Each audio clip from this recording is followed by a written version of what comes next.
Good morning, students. I hope so you are good. Today we are discuss new topic, but still before आप सभी बच्चे हमारे channels को subscribe करना ना भूलें। डिजिटल एजुकेशन हब का इंग्लिश स्पोकन क्लास आपके लिए नए नए तरीके से, आसान तरीके से, सिंपल तरीके से एक बार नहीं कई बार रिवीजन करा कर आपको हर कंटेंट को बड़े अच्छे तरीके से आपके सामने पेश कर रहा है। तो आप कोशिश करिए कि हमारे चैनल्स को सब्सक्राइब करें और डेली इन वीडियोस को देखें। आप एक बार देखेंगे, दो बार देखेंगे तो आपको हर चीजें बड़ी बेटर तरीके से समझ में आएगी। प्यारे बच्चों, आज रिवीजन के लिए मैं पहले स्लाइड आपको नहीं दिखा रहा हूँ। रिवीजन में याद करेंगे कि सबसे पहले हम लोगों ने क्या किया है। आप देखेंगे कि सबसे पहले हम लोगों ने इंग्लिश सीखने के तरीके सीखे कि हमको किन चीजों का ध्यान रखना पड़ेगा। फिर हमने एक लैंग्वेज जो कि इंटरनेशनल है इंग्लिश, उसको हम सीख रहे हैं, जिसमें कम्युनिकेशंस करने से हमको कई सारे बेनिफिट मिलने वाले हैं। जिसमें सबसे पहले हमने देखा कि लेटर का यूज होता है इंग्लिश सीखने से। सबसे स्मॉलेस्ट यूनिट क्या है? लेटर्स होते हैं। लेटर्स में वोवेल्स और कॉन्सोनेंट्स होते हैं जो मिलकर वर्ड बनाते हैं। यही वर्ड मिलकर सेंटेंस बनाते हैं, सेंटेंस मिलकर पैराग्राफ बनता है और इसी पैराग्राफ पर अपने को काम करना होता है। तो सबसे इंपॉर्टेंट क्या है यहाँ पर? सेंटेंस। अगर आपको सेंटेंस बनाना आता है, सेंटेंस का फॉर्मेशन आता है, तो आप सब कुछ सीख सकते हैं। सेंटेंस अफर्मेटिव होता है, नेगेटिव होता है, इंट्रोगेटिव होता है और इंट्रोगेटिव नेगेटिव होता है। चार प्रकार के हमारे सेंटेंस होते हैं, ठीक है। अफर्मेटिव सकारात्मक बोलते हैं, नेगेटिव नकारात्मक बोलते हैं, इंट्रोगेटिव जिसमें हम प्रश्न पूछते हैं, क्वेश्चंस मार्क आता है, और इंट्रोगेटिव नेगेटिव में प्रश्न भी पूछना है और नकारात्मकता भी आएगी। आपको रिविजन्स में ये सारी चीजें ध्यान रखना बहुत जरूरी है। अब सेंटेंस को पढ़ने के लिए सेंटेंस में क्या क्या होता है? तो फर्स्ट पार्ट होता है सब्जेक्ट। सब्जेक्ट मतलब he, she, it, name, I, you, we and they. ये हमारे सब्जेक्ट्स हैं। सब्जेक्ट्स में हम लोगों ने ये भी ध्यान रखना है कि सब्जेक्ट सिंगुलर भी होता है और प्लूरल्स भी होता है।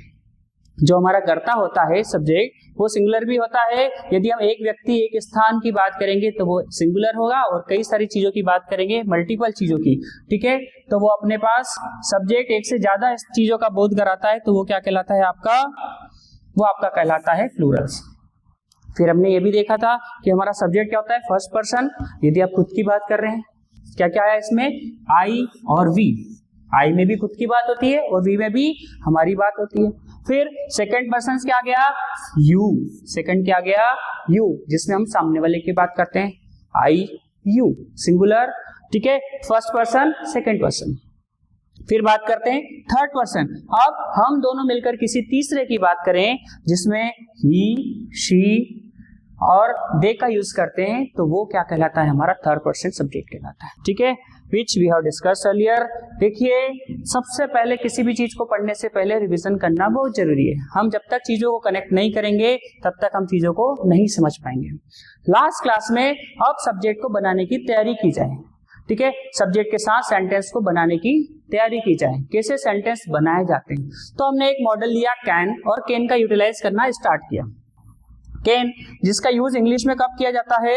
कैन का यूज किया जाता है सिंपल सकता है। सकता है मतलब यदि आप बात कर रहे हो किन किन चीजों की? एबिलिटी की। एबिलिटी मतलब योग्यता। यदि आप बात कर रहे हो कोई परमिशन लेने की, कोई बात कर रहे हो पॉसिबिलिटीज की, या आप कोई रिक्वेस्ट कर रहे हो, ठीक है, तो आप सभी की जगह में हिंदी में वर्ड यूज होता है सकता है। क्या वर्ड आता है? सकता है। लेकिन सकता है ही ध्यान नहीं रखना है, आपको ध्यान भी रखना है ability, permission, possibility and request. इन सब चीजों, इन सब जगह भी अपन कैन का यूज कर सकते हैं। तो आपको क्या करना है? सिंपल है, सब्जेक्ट लिखना है, अफर्मेटिव में कैन लिखना है, मेन वर्ब की फर्स्ट फॉर्म आएगी और ऑब्जेक्ट आएगा। मेन वर्ब तो याद करना है, जैसे गो मीन्स जाना, कम मीन्स आना, रीड मीन्स पढ़ना, राइट मीन्स लिखना, लर्न मीन्स सीखना। ये सारी हमारी मेन वर्ब है जो धीरे धीरे हम हर दिन प्रैक्टिस कर करके सीखते जाएंगे। तो हमको ये याद करना है। सब्जेक्ट हमको he, she, it, name, I, you, we, they याद हो चुके हैं। कैन जिसका यूज होता है सकता है के लिए। ऑब्जेक्ट तो हम सीधे हमारे सेंटेंस से उठाकर ऐड कर देंगे। राम बाजार जा सकता है, राम गो टू मार्केट, ठीक है। इसका नेगेटिव राम बाजार नहीं जा सकता है। क्या राम बाजार जा सकता है? और क्या राम बाजार नहीं जा सकता। ये सारे कैन के चारों फॉर्मेशंस में हम लोगों ने डिस्कस करे थे। आज इसकी हम और प्रैक्टिस आपसे कराएंगे, ठीक है। प्रैक्टिस इसलिए जरूरी है कि कहा गया है कि practice makes man life perfect. जितनी अच्छी परफेक्ट होगी, जितनी अच्छी प्रैक्टिस होगी, उतना ही हमारा परफेक्शन हमारे अंदर आता जाएगा, ठीक है। तो बच्चों आज हमारा जो कैन के एग्जाम्पल है, अफर्मेटिव के देखेंगे, नेगेटिव के देखते हैं, इंट्रोगेटिव और इंट्रोगेटिव नेगेटिव के देखते हैं, ठीक है। इक्वेशंस दी गई हैं, स्ट्रक्चर दिया गया है, क्या क्या, सब्जेक्ट, कैन, मेन वर्ब का फर्स्ट फॉर्म, ऑब्जेक्ट। अगर नेगेटिव में है तो क्या लग जाएगा, नॉट। अगर आपका इंट्रोगेटिव में है तो देखिए कैन, मतलब आपकी जो हेल्पिंग वर्ब है उसको हमने पहले लिख दिया, और यहाँ पर हेल्पिंग वर्ब भी पहले आ गई और नॉट भी लगा दिया, ठीक है। एग्जाम्पल पे फोकस करिए। आई कैन स्विम, क्या एग्जाम्पल है, मैं तैर सकता हूं, ठीक है। वह बहुत अच्छा गा सकती है, she can sing very well.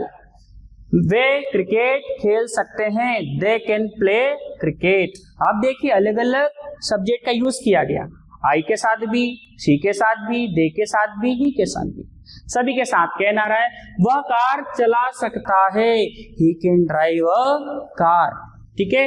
और इसी का फिर नेगेटिव बनाए तो मैं तैर नहीं सकता हूं। आप भी कोशिश करिए, मैं तैर नहीं सकता हूं का क्या आएगा, आई कैन नॉट। क्या चीज आ गई यहाँ पर, नॉट, क्योंकि बात कर रहे हैं हम नेगेटिव की। अगर नेगेटिव में क्या आता है, नॉट आता है। वह अच्छा नहीं गा सकती है, नहीं गा सकती आ गया तो नहीं वर्ड्स आया है तो नॉट लगाना है, she can not Singh well. Way cricket नहीं खेल सकते हैं तो they can not play cricket. देखिए आपको बस ध्यान रखना है कि आपको कैन के बाद क्या लगाना है, नॉट लगाना है, ठीक है।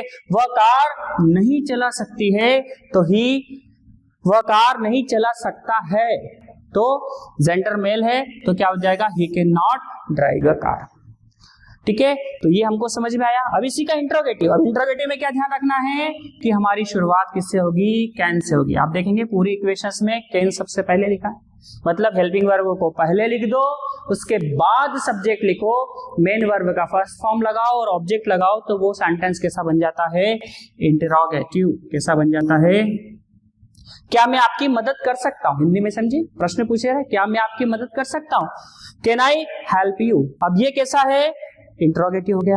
वह क्या अच्छा गा सकती है, ठीक है, तो कैन शी सिंग वेल। क्या वे क्रिकेट खेल सकते हैं, कैन दे प्ले क्रिकेट।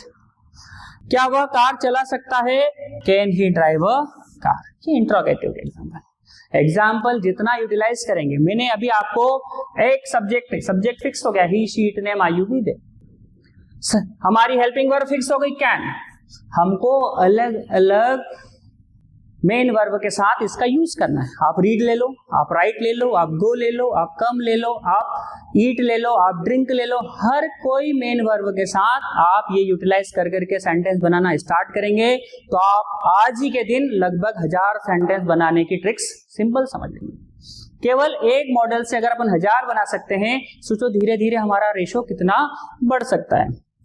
बात करें इंट्रोगेटिव नेगेटिव, क्या मैं अब नहीं जा सकता, ठीक है, तो can I not go now. वैसे इसका शॉर्ट फॉर्म का यूज किया है, कैन और नॉट मिलके बनाता है कांट। क्या बनाता है, कांट बनाता है, ठीक है। तो इस प्रकार से क्या वह हमारे साथ नहीं आ सकती है, can she not come with us, can she not come with us. क्या वे काम पूरा नहीं कर सकते हैं, can they not finish the work. और लास्ट वन क्या है, क्या वह इस समस्या को हल नहीं कर सकता है, can he not solve this problem, ठीक है।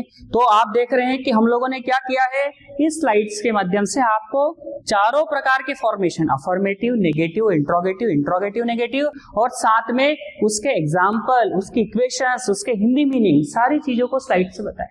बस आपको क्या करना है बच्चों कि आपको सब्जेक्ट फिक्स हो गया, हमको केवल कैन का यूज करते करते अलग अलग मेन वर्ब के साथ आपकी एबिलिटी, आपकी परमिशंस, आपकी रिक्वेस्ट, इन सब चीज को लेकर हमको क्या कराना है, सेंटेंस बनाते जाना है।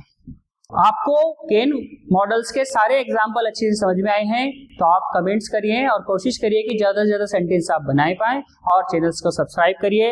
डिजिटल एजुकेशन हब एक बेस्ट टू बेस्ट तरीके से आप लोगों के साथ एजुकेशन के साथ आप लोगों के साथ पढ़ेंगे, सब मिलकर पढ़ेंगे और बढ़िया पढ़ेंगे ऐसी आशा है। और कोशिश करिए कि चैनल्स को सब्सक्राइब करें और किसी प्रकार की कोई प्रॉब्लम्स हो तो आप कमेंट्स करना ना भूलें। धन्यवाद।